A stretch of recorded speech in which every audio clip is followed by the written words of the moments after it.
अगर इमोशन को बेलगाम छोड़ दिया गया, इसको अपने मन मुताबिक करने को छोड़ दिया गया, तो शायद ये आपको लाइफ में कहीं बहुत पीछे ले जाके छोड़ देगा, जहां से रिकवरी, जहां से वापसी पॉसिबल नहीं होगी। जो डिजायर्ड रिजल्ट है वो शायद कभी आपके हाथ ना लगे, क्योंकि समय ही पूंजी है और समय का नुकसान यहां पर होना शुरू हो गया है, क्योंकि आप फंस चुके हैं इमोशनल डिलेमा में।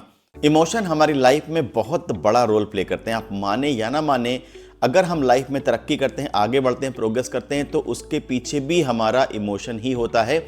और अगर हम लाइफ में पीछे की तरफ जाते हैं, नीचे की तरफ जाते हैं और फेल्योर का शिकार होते हैं, तो भी उसके पीछे इमोशन ही होता है।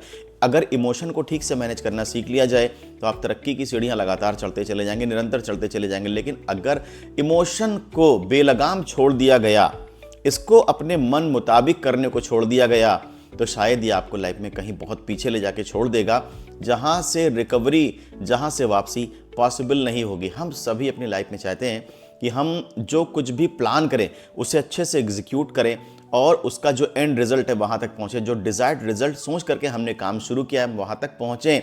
लेकिन होता क्या है कि आड़े आ जाता है हमारा इमोशन। जब इमोशन आड़े आता है तो ध्यान से समझिए, इमोशन भी दो तरह का होगा। एक तो पॉजिटिव इमोशन होगा जो आपको आगे की तरफ पुश करेगा, और एक नेगेटिव इमोशन होगा जो आपको पीछे की तरफ पुश करेगा। तो आप इसी कश्मकश में फंस जाते हैं अगर आपके दोनों इमोशन एक साथ काम कर रहे हैं। एक पॉजिटिव इमोशन है जो कहता है कि आगे बढ़ो, रुकना मत, इसे कर डालो। और एक ऐसा इमोशन होगा जो नेगेटिव होगा, जो आपको पीछे की तरफ पुश बैक करेगा, बार बोलेगा कहाँ पड़े हो इस चक्कर में, बिल्कुल कुछ मत करो, ये इनिशिएटिव लेने की तुम्हें ज़रूरत ही नहीं है। अगर तुम ये इनिशिएटिव लेते हो तो शायद तुम फेल हो जाओ, अगर तुम फेल हो जाओगे तो पूरी दुनिया तुम्हारे पर हंसेगी। तो आप इसी कश्मकश में फंस जाते हैं और सोचते हैं कि मैं करूं क्या, डिलेमा का शिकार हो जाते हैं, समझ नहीं पाते कि मैं अब क्या करूं, क्योंकि इमोशनल इम्बैलेंस यहां पर हो गया है।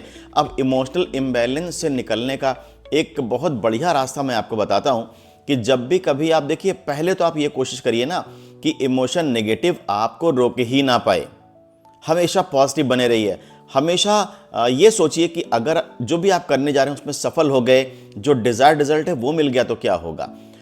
फिर भी अगर आप इमोशनल डिलेमा के शिकार होते हैं, इमोशनल इंबैलेंस के शिकार होते हैं, तो समझिए आपको क्या करना है। आपको बस इतनी सी बात करनी है कि जो आपकी लाइफ का ऑब्जेक्टिव है, आप ये देखो कि किस इमोशन की बात मानो कि आप अपने लाइफ के ऑब्जेक्टिव के नजदीक पहुंचो, उस तरफ बढ़ते जाओ।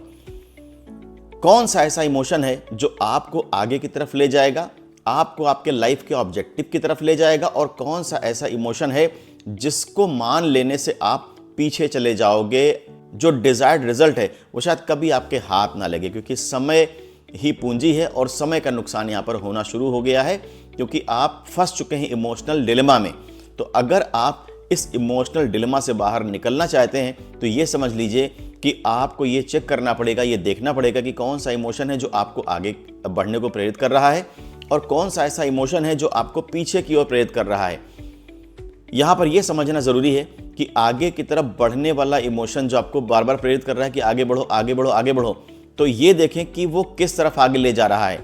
कहीं ऐसा तो नहीं कि अगर उसकी बात माने तो आपको नुकसान होगा, और जो इमोशन आपको पीछे की तरफ ले जा रहा है, कहीं ऐसा तो नहीं कि अगर उसे मान ले तो फायदा होगा। तो ये समझना बेहद जरूरी है कि जो आपकी लाइफ का ऑब्जेक्टिव है, जो काम आप करने जा रहे हैं, जो आपका डिजायर्ड है, उस तरफ ले जाने में कौन सा इमोशन आपकी हेल्प कर रहा है, उसी इमोशन को आपको चूज करना है। बहुत कोई बड़ी तकनीक मैं आपको नहीं शेयर कर रहा, बड़ी छोटी सी बात मैंने आपको बताई है कि जब भी कभी आप इमोशनल डिलेमा में इस तरह से फंसें, तो इस तरह से उस इमोशनल डिलेमा से आप आगे निकल सकते हैं और आगे की तरफ बढ़ सकते हैं।